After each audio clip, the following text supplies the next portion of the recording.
In case you missed it, we are working on our next disc, which is a distance driver. But the mold itself is unique to all of our other molds before because it's an old, out of production mold. And today, we're gonna find out if it even works.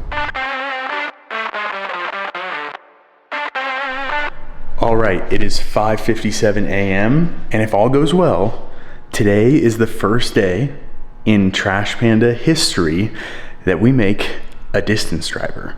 So I'm here early because I need to put the whole mold together, and then Kyle will get here in a couple hours once the mold is together and the plastic is dry. So if everything lines up well, which it should, by the time he gets here, everything will be ready for us to finally test a prototype distance driver, which, by the way, at the moment we're filming this, is still unnamed. So it's gonna be a good day.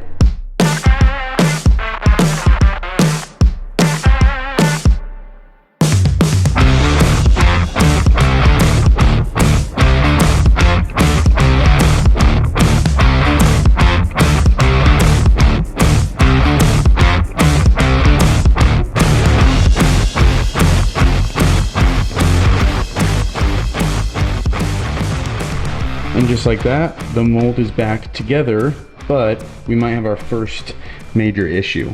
I just added these water lines, and this is where the eye bolt would connect. Usually you have a plate like this that hooks up, and then the eye bolt goes in the middle. But we've got two issues on this one. The first is, while those might look close, they are not the exact same distance apart. So that's not gonna work. And on top of that, you gotta love a good mold design. Look at this. You couldn't even get this guy in if you wanted to because of that water line, which is super annoying. So that might be the type of thing we need to make a custom piece for, but that is not today's issue. Today we are prototyping no matter what. I just gotta figure out how we're gonna pick this up now, and I will not use the 300-pound limit eye bolt. We gotta use something else. A few moments later. And just like that, we have a solution that should work at the moment, but it is definitely not the best solution. And guess who decided to show up?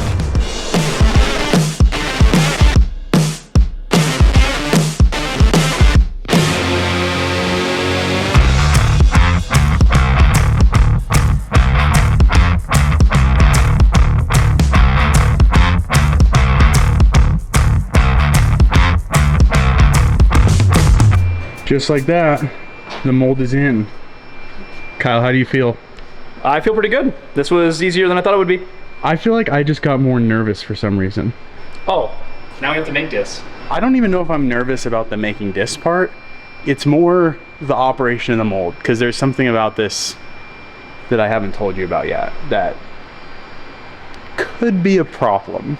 I love surprises. This is great. You probably noticed, no chains, no contraption on the outside to open it, right? Yeah. And somehow, for those who don't already know, there's a stripper plate, and that helps eject the disc from the mold. Otherwise, it would just suction onto the A plate. So somehow you need to be able to actuate that.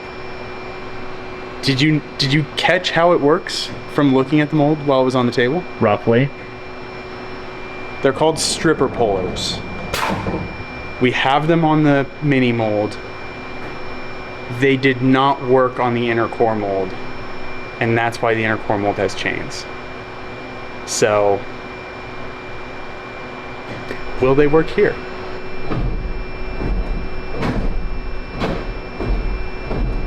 Okay. Currently, this is how much room we have for it to be fully open. In here, this rod, it looks like it's got a hard stop right here, but if you come up on this, here, look at this. It has these nylon bushings, so you can basically tighten down on, and then that creates this friction that it holds enough to pull the stripper plate, but it doesn't hold enough to hold permanently. The problem is, does it hold enough to be a stronger hold than the TPU holding the disc in? That's what didn't work on the inner core mold. So, I guess we'll find out right now.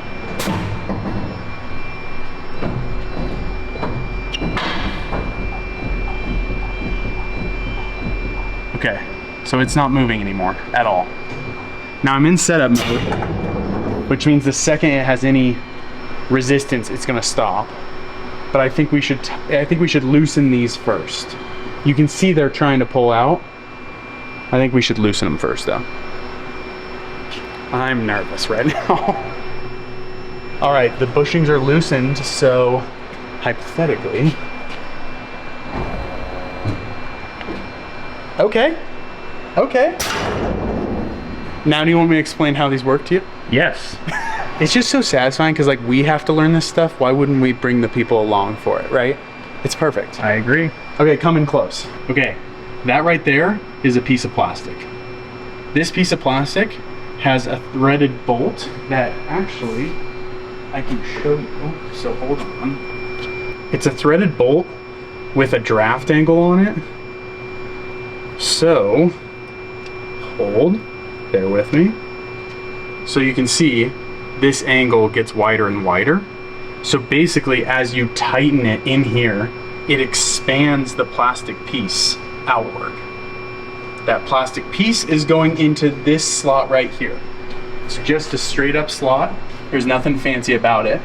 But the idea is that there's enough friction. Actually, have I been calling them stripper pullers? Yes.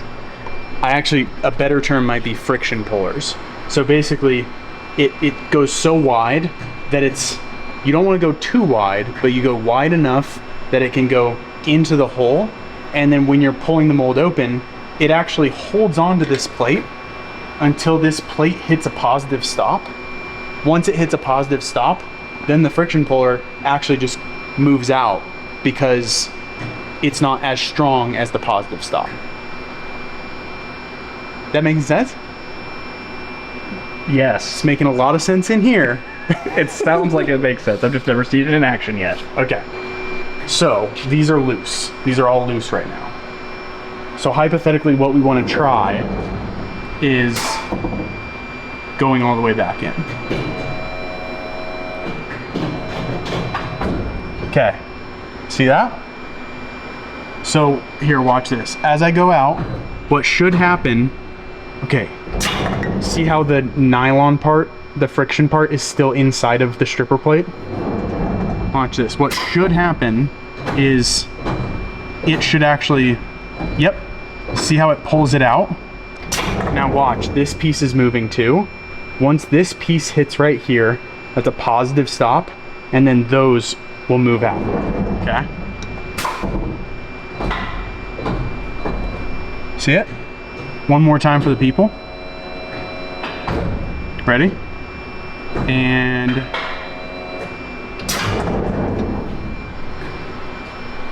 so it works, but the question is, it needs to have enough friction and enough strength from those nylon bushings that it's stronger than the disc itself trying to hold the stripper plate to the core, which we know sometimes the chains aren't even strong enough for that. It's true.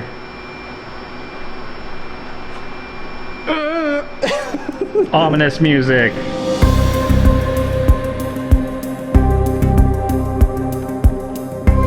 Okay, this is the first shot. Ready? Let's do it. Oh my gosh. Camera's on the table because the friction pullers have to actuate, so we need to check that.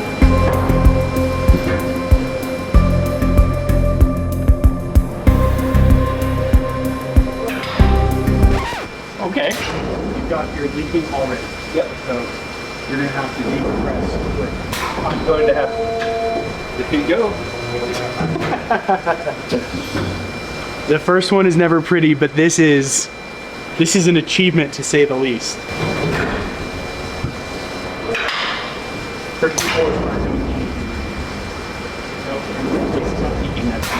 It's a disc. We're on our way. Okay, so far on the first two shots, it's sticking to the B plate, which is this side, which means the friction pullers actually aren't even really needing to do anything. So it's okay right now, but I have a feeling when we switch to TPU, that's just all gonna change. It's common for bass to stick to the left side, so no surprise. What'd you just say? You weren't recording. I said, remember how nerve-wracking this day used to be And now we're just kind of standing here just troubleshooting everything because we've seen some of this. Like super far too chill. often. Yeah. Yeah, we know what to do. Yeah. It feels good. Yeah, I would have been like, can we get rid of that thing on the top already? And like more impatient about it. Now it's like, oh, it'll be fine. And look, he's troubleshooting while he's on camera.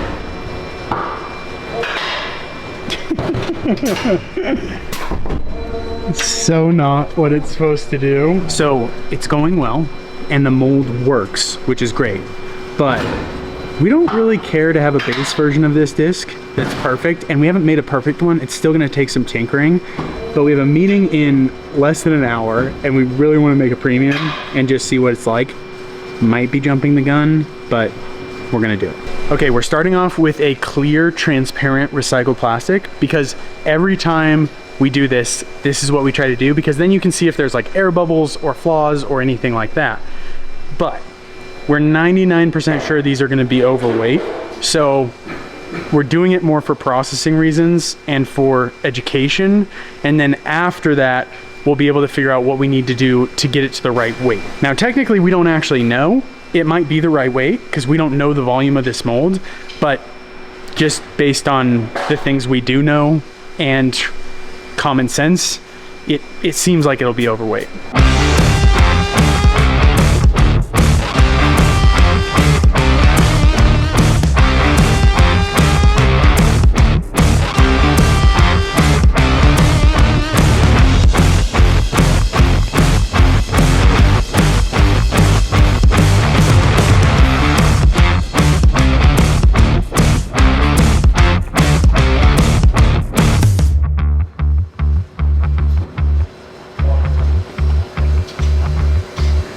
Okay, this is not a distance driver, but it's kind of like, it's got like an ET thing going to it, right? Yeah, this is ET3. The first shot never means anything to us. It always is, you know, 5 shots after the first shot, but it's still fun to look at them regardless. Great. Ooh.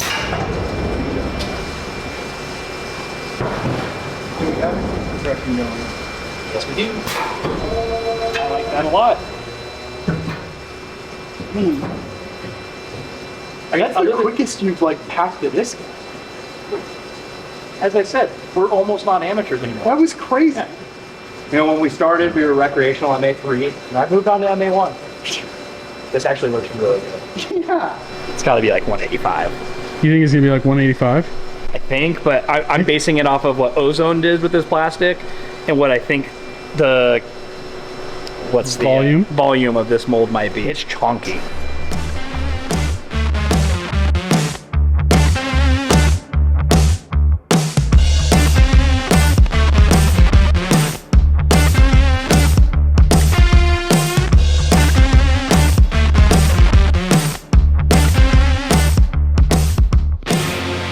Okay, you might be saying we're jumping the gun, but it's going decently and we have no time, but we have a plastic we think will be light enough that's in the dryer. So it's go time. We're not gonna wait for it.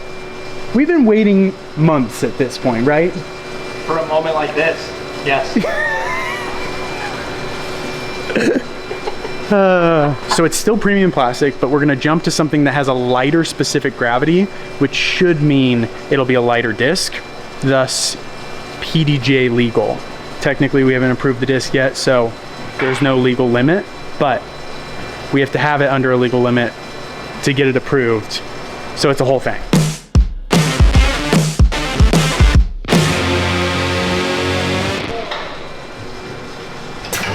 Okay, now it gets tricky.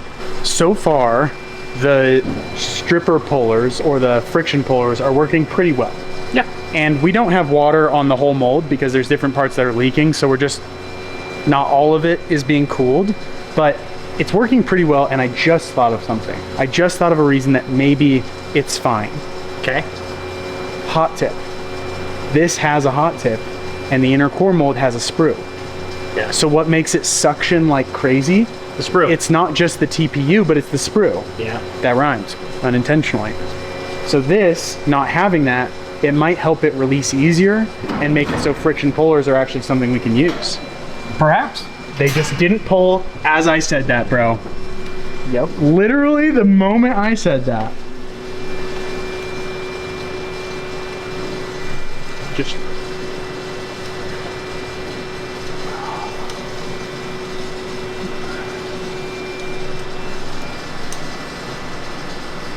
this could be bad. So now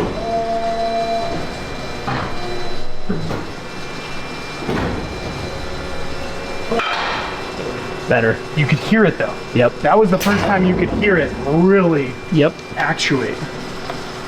I think we might need more cool time. Okay.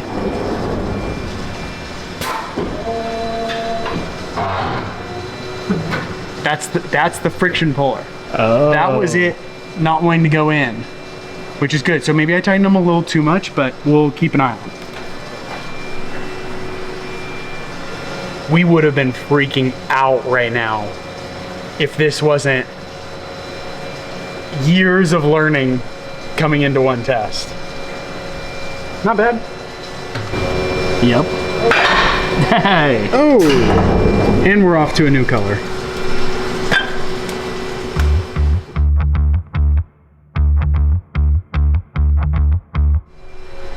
Okay, we had a small scare there with the friction pullers, but it seems to be that I was right in thinking maybe the hot tip is helping, but we also still needed to tighten them just a little bit.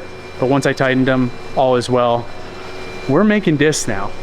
We're making distance drivers now.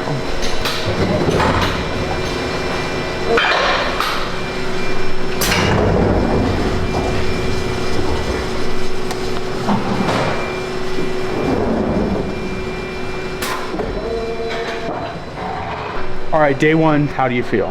I feel great. We have a great starting point moving forward, and that's all I could ask for day one of working with the new mold. Yes, yes. We made a disc that was 175 grams. Yes. So we know we can make a disc that's light enough. The biggest concern, not knowing the volume of the mold, running recycled plastic, was do we have a plastic that can even work in this?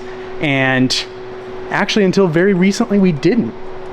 That is very true. This is some of the lightest stuff we have. Yep. So that was a concern. We've got past that. Now we jump into some more tests in the next few days to see if we can really learn how this mold likes to operate and really just make sure we understand the whole thing. What are you thinking about going into the next few days? A lot more testing to do. As I said, we have a great base point, and now we just need to make sure that this can run consistently, learn the ins and outs, see where the faults are through the day. I mean, just basically now it's just kind of trial production just to see how it rolls. But we still have to wait and see how these cool to determine if we have to make any processing changes on top of it all. Yeah, yes, we actually, that's such a great point. I always forget to mention, we have to check these after they cool. So we're going into our meeting right now. We'll feel them after. But dude, great day. We did something. So good, so good. All right, it's the next day. First official flight test. I wish you all could know what it's like for Kyle and I to be able to test the disc that we made for the first time. It's like the most exciting, nerve-wracking, but like you've been waiting for so long. I don't know, it's just perfect. So all that to say, I've been thinking about something lately, which is I usually get the first flight test. And Kyle, I think you should get the first flight test. What do you say? You don't have to ask me twice. All right. Just gonna try to throw this flat. So it'll probably come out on a hyzer. Oh. It came out on a hyzer. Oh. I got that on Annie too. That's nice. That's gonna work so nice into like a light wind for me. Like I don't have a lot of arm speed, so that's perfect. What do you think the speed of this is? Like 11? I would say 11 or 12. We haven't officially measured it, so once we measure it, we'll know for sure. Yeah. But Are you going backhand? I'm going backhand. Great. I'm nervous about it because there's a river on the left, but I'm going Annie. So.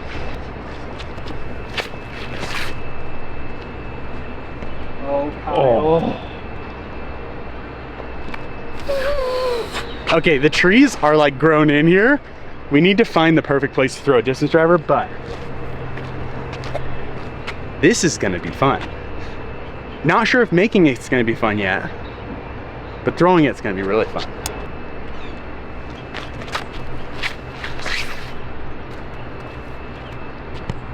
Oh my goodness! I am so excited about this, dude. Okay, hole 8, secret disc golf course. If you haven't seen that video. It's still weird because the trees have all grown in. So I'm not gonna go Anheuser. I think I'll just go flat. Oh.